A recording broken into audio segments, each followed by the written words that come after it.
बहुत समय पहले की बात थी।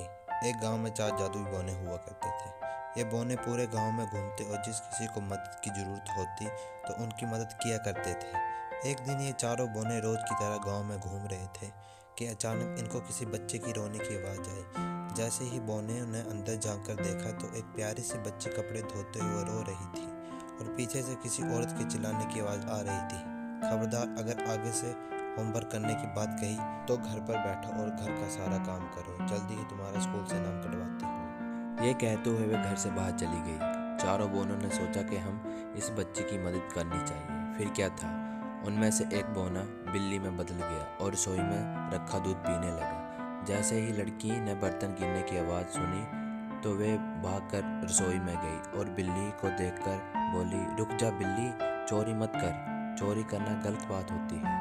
मैं तुझे अलग से दूध दे देती हूँ। अगर मेरी माँ को पता चल गया कि बिल्ली ने दूध जूठा कर दिया है तो वो बिना सोचे समझे पता नहीं क्या सजा दे दे मुझे। ये सुनकर वे बिल्ली बोली, मुझे आज तक किसी ने ऐसा नहीं बोला। हर कोई मुझे मारकर भगा देता है। तुम बहुत नेक दिल की लड़की हो, लेकिन तुम रो क्यों रही थी?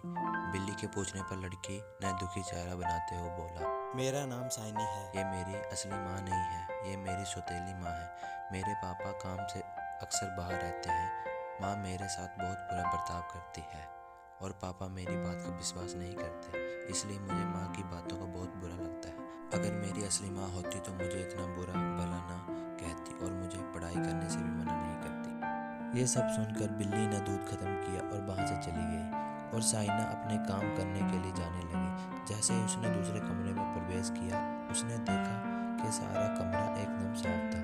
कपड़े धुलकर प्रेस किए हुए पड़े थे। कमरा एकदम साफ था।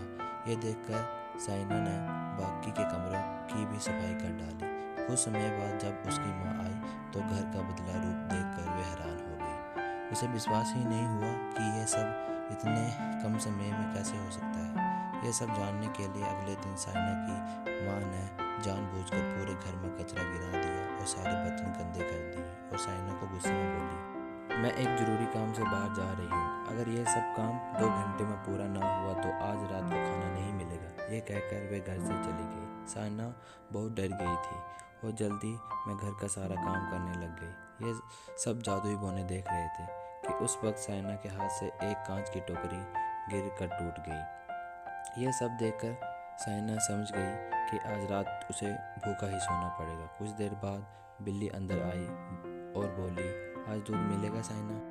साइना ने अपना दुख न बताते हुए बिल्ली के लिए दूध डाला और अपना काम वापस से करना शुरू कर दिया। यह सब साइना की सौतेली माँ देख रही थी। उसने देखा कि जब तक वो बर्तन साफ कर रही है, पीछे से कुछ बौने घर का सारा काम कर रहे हैं। वे सोचती है कि क्यों मैं इन बौनों को पकड़ लूं, लेकिन जैसे ही वे उनको पकड़ने के लिए घर में आती है उसे कोई नज़र नहीं आता, लेकिन घर पूरा साफ होता है। ये सब देखकर साइना की माँ को गुस्सा आता है और वे गुस्से में साइना की पिटाई करने लगती है। माँ बता कहाँ है वे बौने, बता कहाँ है वे बौने। साइना, मुझे कुछ नहीं पता माँ, आप किसकी बात कर रहे हो? मैंने तो एक बिल्ली को दूध पिलाया था। लेकिन उसकी माँ ने एक बात ना सुनी और साइना की पिटाई करती रही। ठीक उसी वक्त साइना के पापा आ जाते हैं और ये सब देखकर उसकी माँ को बोलते हैं, मैंने कभी नहीं सोचा था एक तुम मेरे पीछे इस बच्ची के साथ इतना बुरा बर्ताव कर रही हो। शुक्र है उस बिल्ली का जिसने मुझे सब बता दिया और आज मैंने देख भी लिया कि तुम साइना के साथ कैसा बर्ताव करती हो। आज के बाद तुमने इस बच्ची को हाथ भी लगाया या पढ़ाई करने से रोका तो मुझसे बुरा कोई नहीं होगा। उस दिन के बाद साइना को उसकी माँ ने कभी तंग नहीं किया और साइना ने खूब मन लगाकर पढ़ाई की। आगे जाकर साइना डॉक्टर बनी और उसने कई लोगों का मुफ्त में इलाज किया। शिक्षा। इस कहानी से बच्चों हमें यह शिक्षा मिलती है कि अच्छा करने वालों के साथ कभी बुरा नहीं होता।